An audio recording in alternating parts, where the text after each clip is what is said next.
Numwe muri barutayiza mu beza dufite mu gihugu mu mupira w'amaguru w'abagore. Hanyuma rero tugiye kwita dutangira igikorwa cyacu cyo guhemba bitwaye neza kurusha abandi muri Rayon Sport. Ishimiye ko Rayon Sport yabonye intsinzi uyu munsi muriye.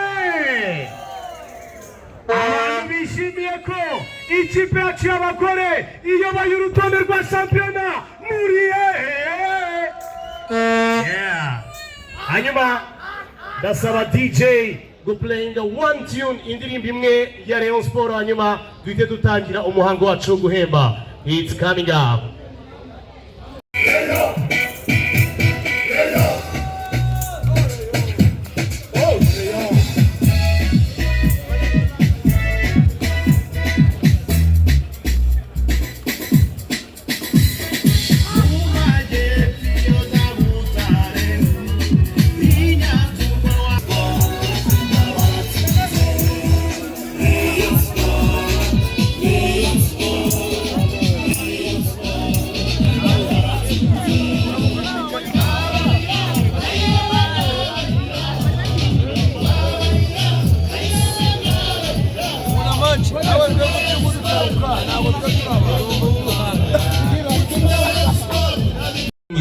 Wakina hagati asatira cyangwa se rimwe na rimwe agakina no ku mpande.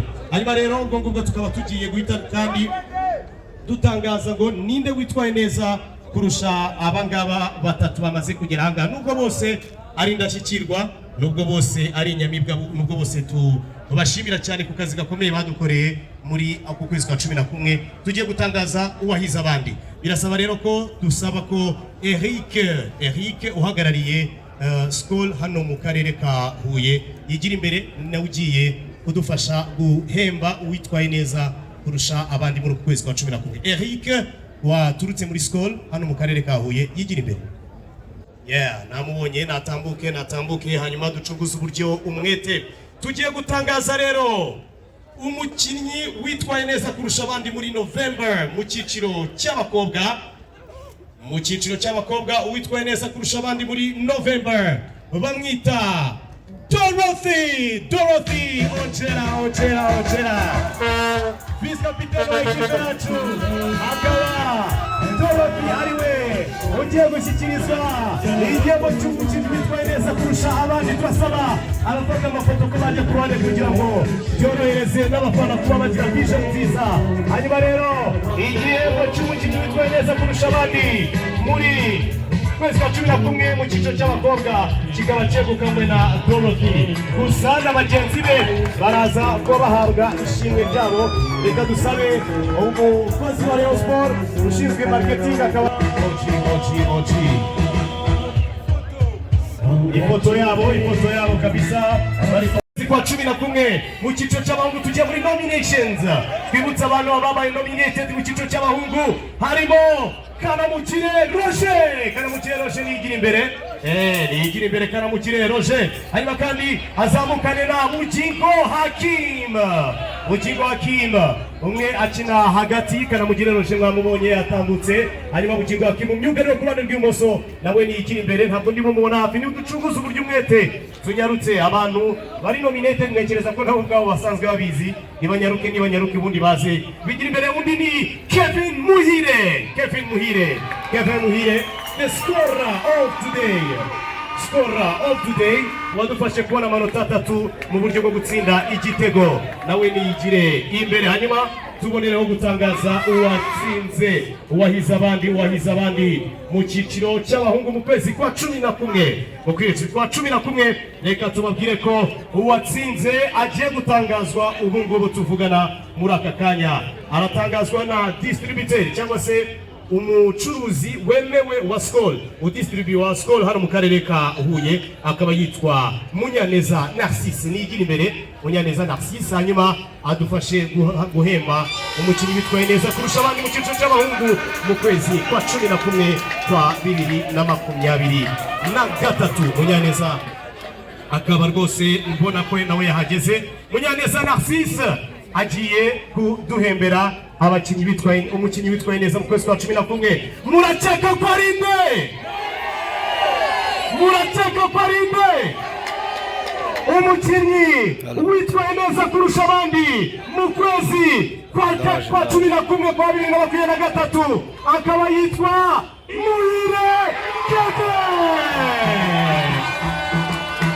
Muhire Kevin Muhire. Reka rwose nawe bamushyikirize igihembo cy'umukinnyi witwaye neza kurusha abandi, mu gihe kandi n'abagenzi be baza guhabwa. Nari nkoze ikosa rikomeye cyane narabaye mu kwibeshya mu myandikire, ariko igihembo kirahabwa Bugingo Hakim namubona menshi cyane.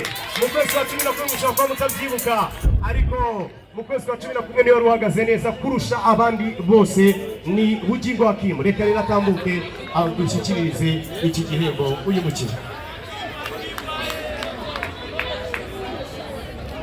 Bugingo Hakim rwose ubona ko muramutse amubwira ati felicitation.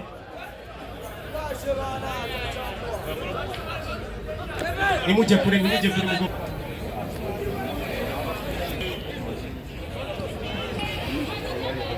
Abangaba ifoto niba yamaze gufatwa rero ubwo ngubwo twahita dusaba ko twafata ifoto y'uwatsinze mu kwezi kwa 11 w'umuhungu ndetse n'umukobwa.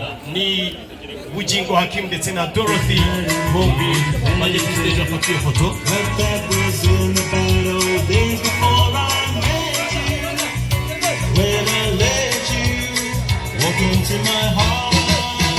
Ubwo twinjiye rero mu cyiciro cy'ukwezi kwa 12. Ukwezi kwa 12 rero nk'uko mubizi tugiye kongera duhamagare abari bari nominated mu cyiciro cy'abakobwa, bakaba bagomba kuba begera hafi ahangaha, hanyuma bagashyikirizwa ibihembo byabo. Mu kwezi kwa 12 uwabaye nominated uwa mbere yitwa Mukeshimana Jeannette natera intambwe yigira imbere. Hanyuma kandi azamukane na Mukanaganira arazamukana na Mukandayisenga Janine ndetse na Kalimba Alice.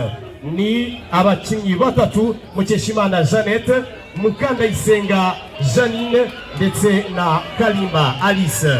Abo bakinnyi uko ari batatu bigira imbere, hanyuma turebe ngo ninde wahize abandi bose muri uku kwezi kwa 12.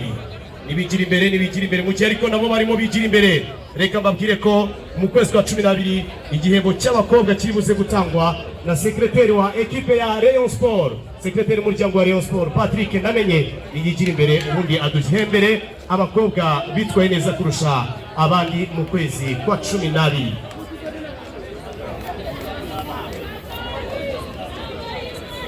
Ukwezi kwa 12 niko tugiye guhembera ngo n'ukwezi gusoza umwaka wa 2023 niwo tugiye guhemba.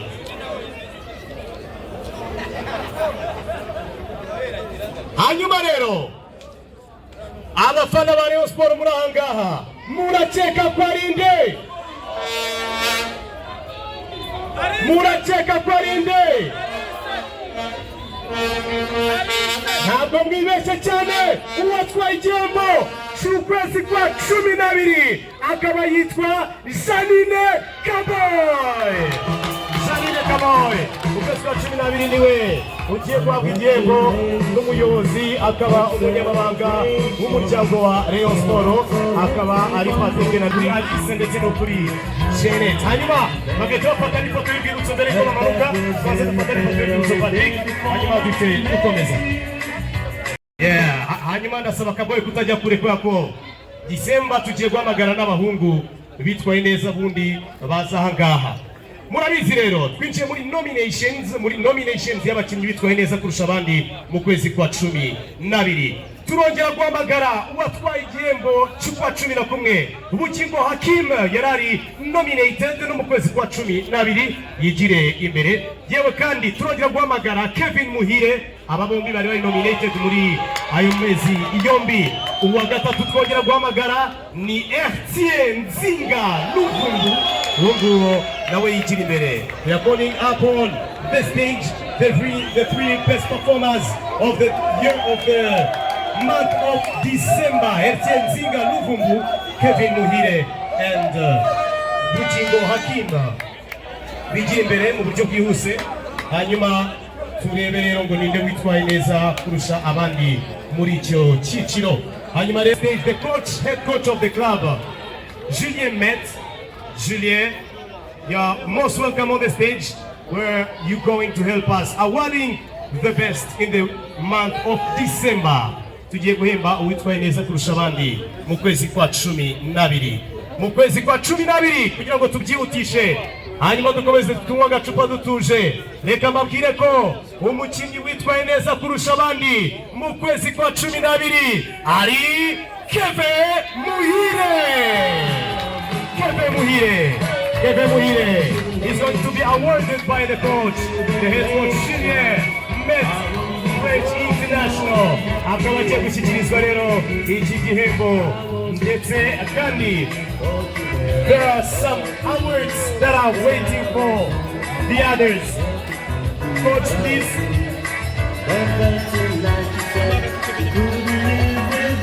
Yeah. Bafataga foto kubwibutso hanyuma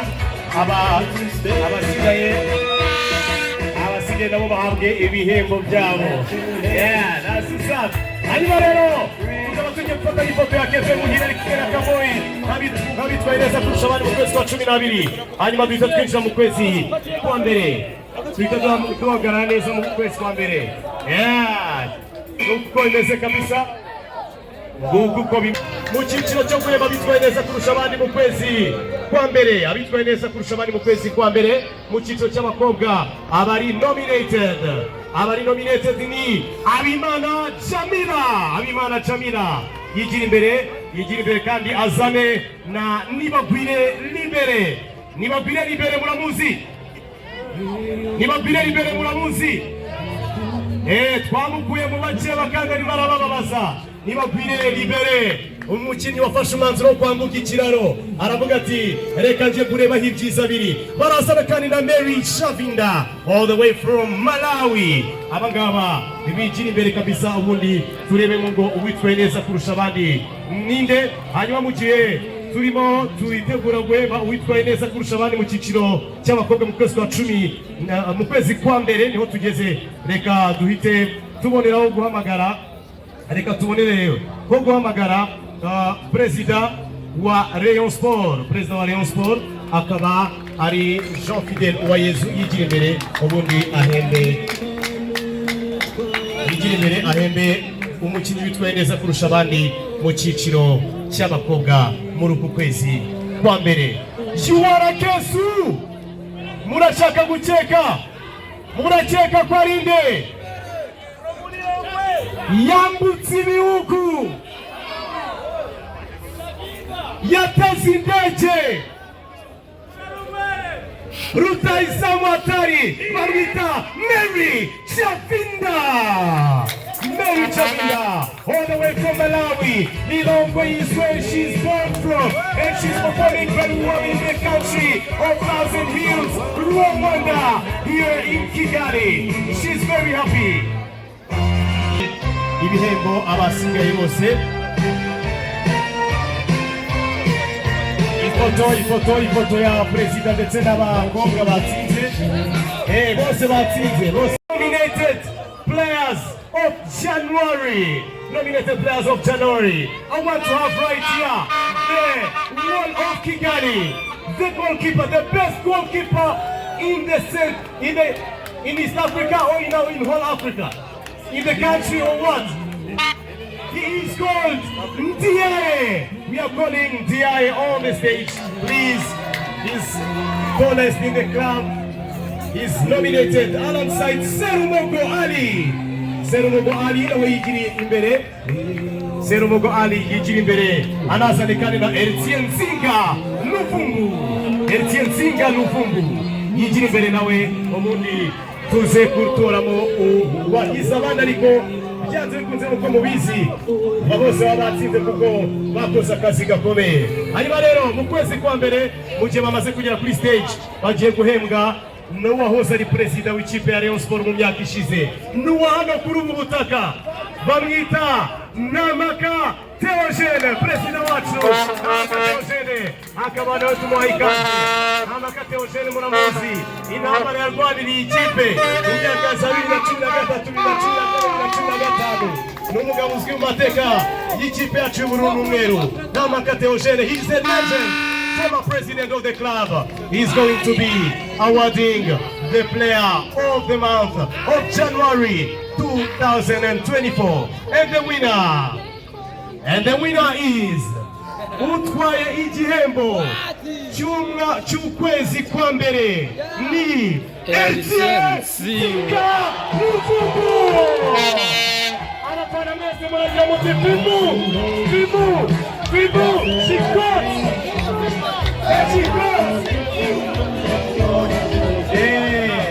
hanyuma turafata ifoto y'urwibutso n'abagenzi babo bandi. Bose ikibazo kimwe, murakeka ko ari uzatwara igihembo cy'ukwezi kwa kabiri? Subiramo, ni uzatwara igihembo cy'ukwa kabiri? Abarimo babyumva bakomeze bakore, ntabwo ari ihangana hagati yabo no gushimira abitwaye neza, kandi twese iyo twabonye amanota 3 nicyo kiba ari icy'ingenzi kurusha ibindi. Hanyuma turabashimira cyane ko mwaduhaye amatwi yanyu n'amaso yanyu, mukomeze muryoherwe mwenjoy agasikoro kanyu. Let me welcome the king, the MC.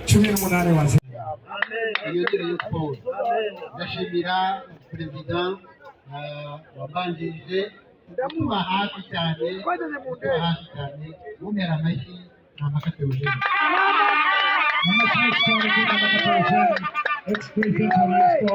Ndashimira abakozi barimo umunyamabanga mukuru, barimo visi perezida, barimo abakunzi batuba hafi, barimo head coach, barimo abandi bakozi, abo bose tugize umuryango wa Rayon Sport ndabashimira.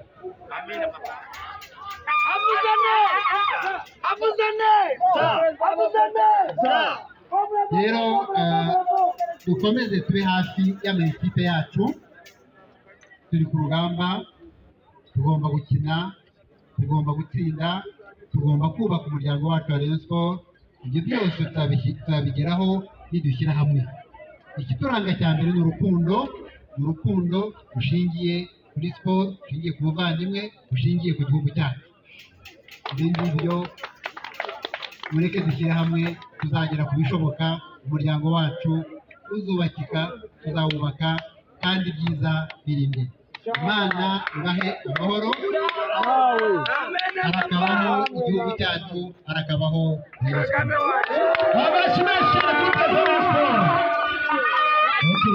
urakoze. Reka mbanze mbabwire ikintu kimwe hano. Ndi kubona abantu batandukanye, ndi kubona Gikundiro Forever kwa Matici, ndabashimiye kuba mwitabiriye match. Ndashimiye mu izina ryanjye na Kiba.